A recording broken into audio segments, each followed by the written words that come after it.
All right, we're back with round 5. Patrick has returned. This time against the legendary Mike Farrell on Jund. The legendary Jund, the king, tried and true. Yeah. Folks, this is how this one's going. Because here's modern for you. Turn 1, Inquisition, take your path. Turn 2, drop a Bob. Turn 3, Thoughtseize, take your card, doesn't matter. Verdict. Play a Goyf. Turn 4, Bloodbraid Elf into Culligan's command, shock your stupid Snapcaster or something and make you discard. Game's over. We all go home. Everybody's happy. That's what I want to see. What are you looking forward to? I find it unlikely that it's going to play out that way. I do think Mike is favored here. I would not have said Mike was favored before Bloodbraid Elf. But yeah, Bloodbraid does after Bloodbraid Elf, helpful. Yeah, pretty good. I also will say that Mike has some sweet cards he can bring in here. Fulminator Mage off of Bloodbraid Elf is insane in this matchup. Fulminator just, if you're not familiar with how Fulminator shits on these blue-white control decks, you either beat them to death with a 2/2, or you force them to path it, and when they path it, you take out their Colonnade. Yeah. And it's pretty good. I'd also love to see Mike play a Choke. Bloodbraid Elf into I think you'd love to see anyone play a Choke. Bloodbraid Elf into Choke. I did that the other night with Naya against an Esper control player. Oh man, it was the bee's knees. I had 6 mana and I tapped the first because he'd pathed me. All right, well here's your start. Got the Inquisition. I had 6 mana on turn 4 because my opponent had pathed me and I had a Hierarch. Oh, nice. He had to counter my voice with his last 2 remaining mana because he like de-sphered something. So he de-spheres and then passes turn with 2 mana up, counters my voice because he has to, and then I just drop a Bloodbraid Elf and it cascades into Choke. Oh man, he was so mad. And he's tapped out. He had like 4 islands in play, and I laughed all the way to my store credit. So the game is already playing out exactly how I said. Yes, it is. Take the path? Does he take the? Oh no, took the Gideon. So that's a good tell that Mike does not have a Bob in hand. Because if you had the Bob in hand, I think you just take the path. Blue-white control. I bet his parents aren't even proud of him, someone says. Man, that's probably you had a traumatic experience against blue-white, did you? I'm sure that's true, but it's probably for plenty of other reasons, not just the blue-white control. The second Inquisition. Patrick take the path. Skillfully drew a land off his Searing Visions and kept the good card on top. Actually, I'm curious about taking the path there. Well, I guess Jund doesn't care so much about Detention Sphere because you can abrupt decay it. So you can also let the path hit you, like someone said, to get a turn 3 Bloodbraid Elf. Here is Tarmogoyf. Are we gonna Logic Knot that? Nope, we're gonna just Detention Sphere it. Yeah, but there was no way to get a turn 3 Bloodbraid Elf there at that late juncture because. Yeah, unless you played a creature. Yes. We're not even de-spheering the Goyf. No, it's still impossible because he had 2 tap lands. He could never have played a turn 3 Bloodbraid Elf there because he would have had to play a Goyf. Petter would have had to path it. There's no world where a turn 3 Bloodbraid Elf existed in this match. Yeah, animate True Chop attack, sure, definitely. I don't know why Patrick did not cast the Detention Sphere there. I guess he was. I mean, I don't know. He's taking 7. Jeez. He is chasing the Mind Sculptor, but so enough here. Yeah, Jace bouncing Goyf here is real bad. Detention Sphere on Goyf is fine if Mike does not have an Abrupt Decay. Yeah, well, Patrick forewent casting Detention Sphere there on turn 3. Did you just say forewent? Yeah, I had to think of that. Yep, that is the past tense. I had to consult the tank for that one, but.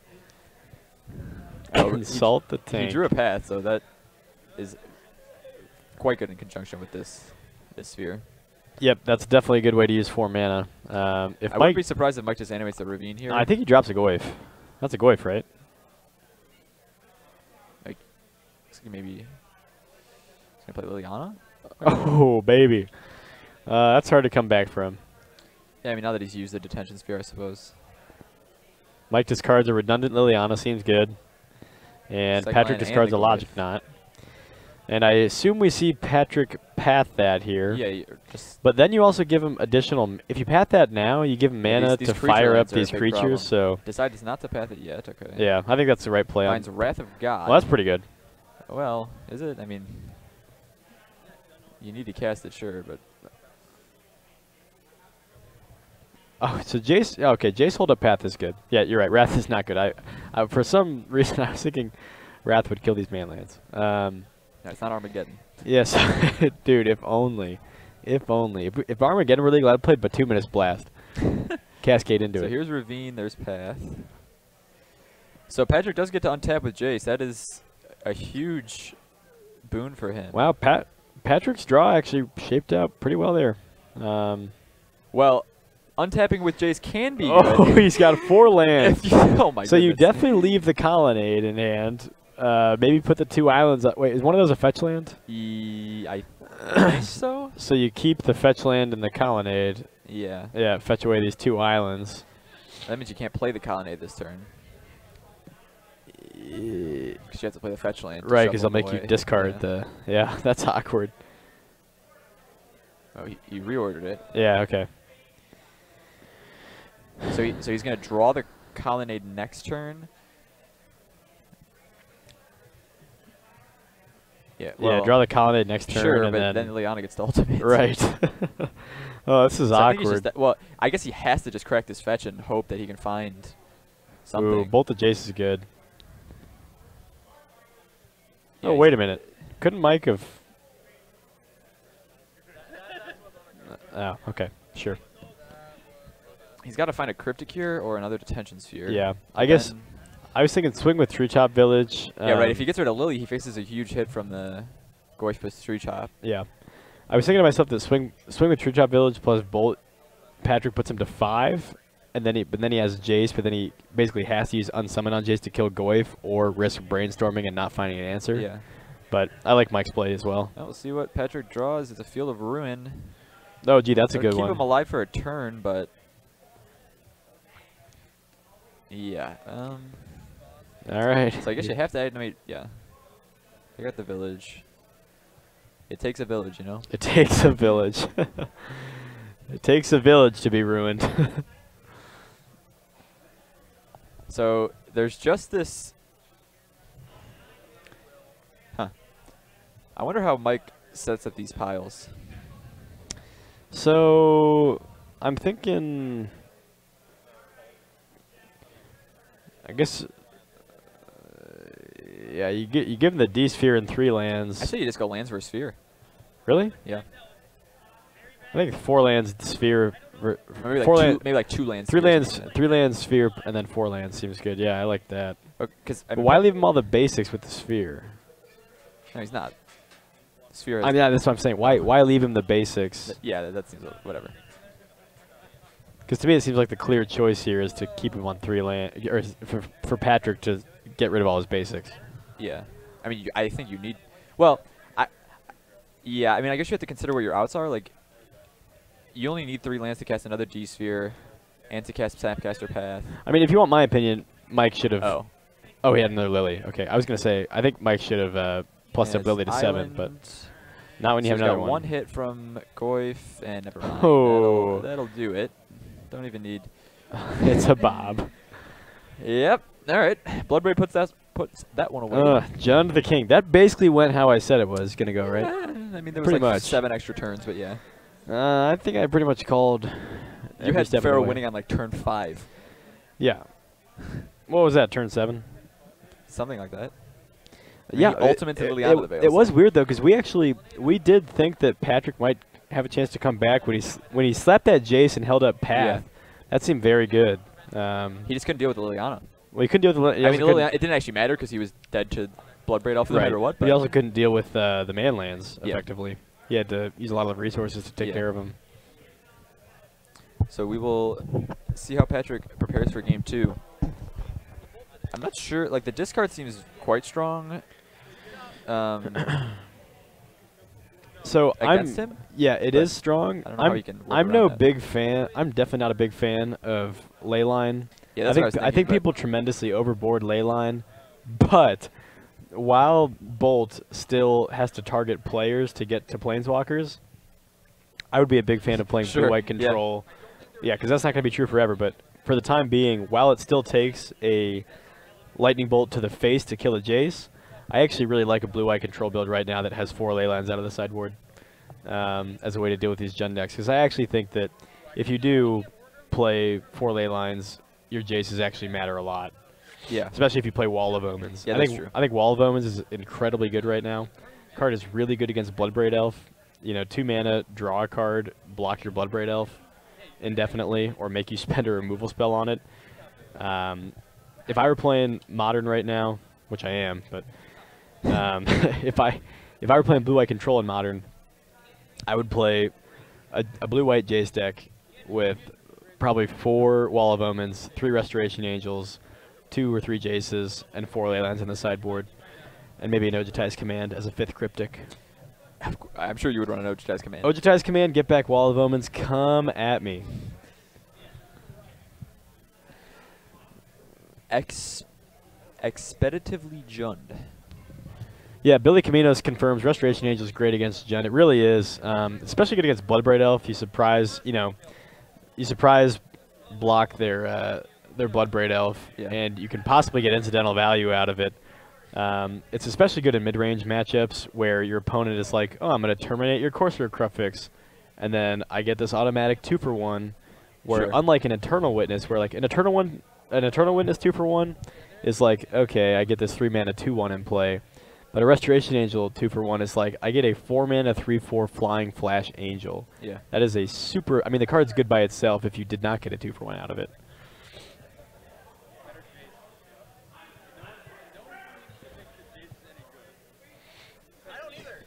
So from Farrell's end, like we mentioned before the game, we probably bring in the Fulminators, Brutalities, obviously. Yeah, Brutality can be kind of a trap here because you don't have a lot of good targets to kill.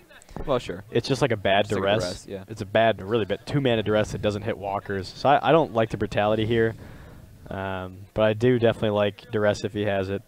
And I definitely Mike is taking Logan to 6 and Patrick kept 7. I saw Patrick's hand. I think it was Plains, Island, Field of Ruin, and then I saw you also getting into Trials. But getting the Trials is okay in this matchup, but not with Abrupt Decay. And yeah, that's true. Abrupt Decay is very good. When Mike sees getting into the Trials and Attention Sphere game 1, he's definitely leaving in Abrupt Decay. Especially when the possibility of Spell Queller out of the sideboard always exists. Yeah. But yeah, for Mike, I really think the only things you're bringing in are if you got Throw on the Last Troll, it's a big plus. Here is Turn 1 Inquisition. And then the Fulminator Mages. Yeah, it's a pretty strong hand from Patrick. What are those 2 cards? Next to Path, Snap, Gideon? Yeah. Yeah, it's pretty good. Still soft to Liliana, though. That's true. Well, Gideon's pretty good against Liliana. Yeah. You can also use Field of Ruin to fix the second planes if you need to. Yeah, you can. You could do that early and blow up a man land if Mike plays one. Yeah.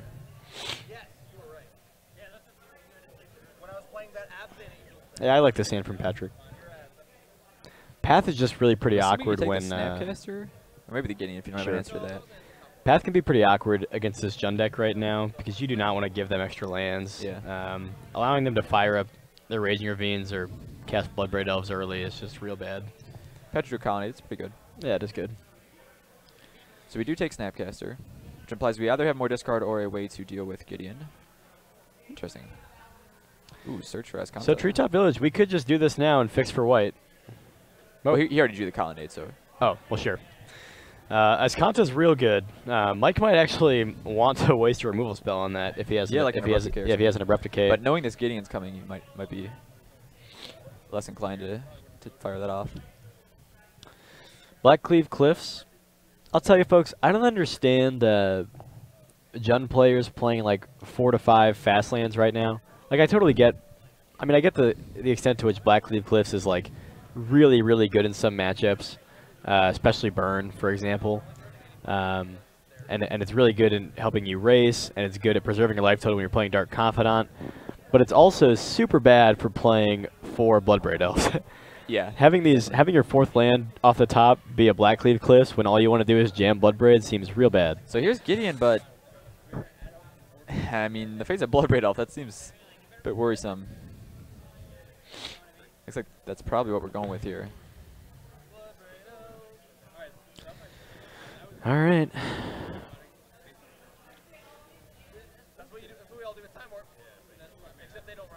So if Gideon goes to 1 and Patrick untaps with Path. How bad? Now, if Mike, if Mike draws if Mike hits a burn spell here. Yeah, Kohler Well, comes if Mike hits Colligan's and then shocks the Gideon and makes Patrick discard, oh, that'd be gross.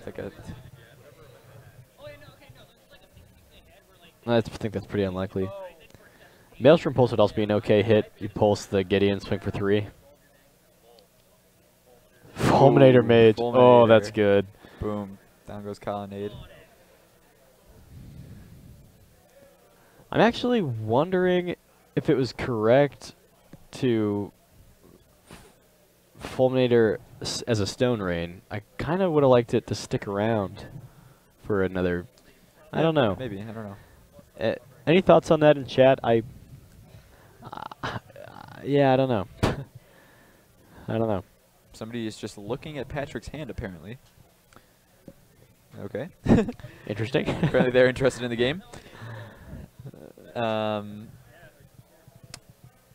So Gideon plus on Bloodbraid, so that's not doing any damage this turn, but Farrell does have a Bolt, which he can just use to take out Gideon if he wants. So we're going to lead on the Confidant. No, Brutality, which is... Yeah, see, I'm not a big fan of bringing in the Brutality. You know, like all right. Patrick's doing Decryptic, okay. Yeah, definitely taking that. Take out Gideon. Play our Treetop. What's the last card in Mike's hand? I think it might be a Goyf. See, if that were a Duress instead of a Brutality, Mike could have played this Goyf. I assume that's what it is. I just don't understand the Brutality coming in. It just doesn't make much sense to me. Like, if you were worried about your opponent bringing in, like, Ojatai and Worship. Patrick drew Settle the Wreckage. But he can't cast it because his Colonnade got Stone Rained. So we're in there with Treetop. I think Patrick just has to take this here.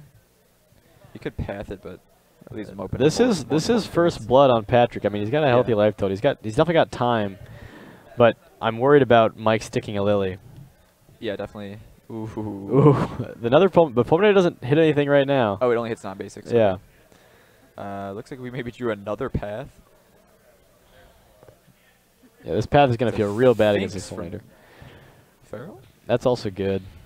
So I think if you're Mike here, you just want to bait the path. Yeah, now you can play out the Finks and be like, get fucked. Yeah. But Mike can't play out the Finks because he doesn't have the green mana. Oh yeah, you're right. That's kind of here's another that's my other thing about Blackleaf Cliffs. This Jund deck is extremely color intensive. You want all the green for your scavs you can use. You want all the black for your Lilianas. You have all these plays, like these double spell, triple spell turns where you need very specific colors. And Blackleaf Cliffs just doesn't give you that flexibility that a fetch land does. If Patrick ever finds his second white source, though, this Settle could be a huge blowout. Yeah. Well, but not if we're... I almost feel like it was worth it from Patrick's end to sit on the pat. See, Patrick's... Yeah. It makes sense, but Patrick is throwing away his spells here. But I guess whatever the second white source is, Mike can Fulminator it. Unless it's a fetch land. But if it's if it's a flooded strand, go get your basic planes. Yeah, it's Hollow Fountain. Okay, so yeah. Well, then Patrick definitely had to fire off that Path and Logic Knot. Yeah.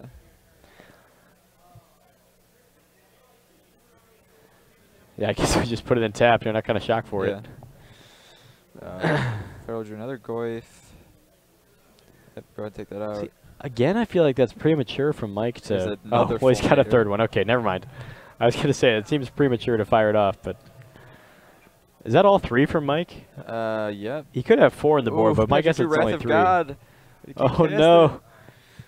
Oh, man. I don't know what Goyf is at right now. Probably 4-5 or 5-6. Although I don't think a Planeswalker's... Oh, Gideon's in the bin. Yeah, it might even be a 6-7. Well, yeah, it's weird. I still think that each one of these Fulminator Mages has been fired off maybe a turn cycle prematurely, but I guess it made sense bust here. for Patrick, and he finds Gideon. That'll do it. Jeez. Man. Oh, wait. I guess Mike's use... Farrell had the Bolt anyway. Oh, really? I guess Mike's use of Fulminators was really good there. Yeah. Just with in the corner case that his opponent was drawing Hallowed Fountain and did have Wrath of God. Yeah.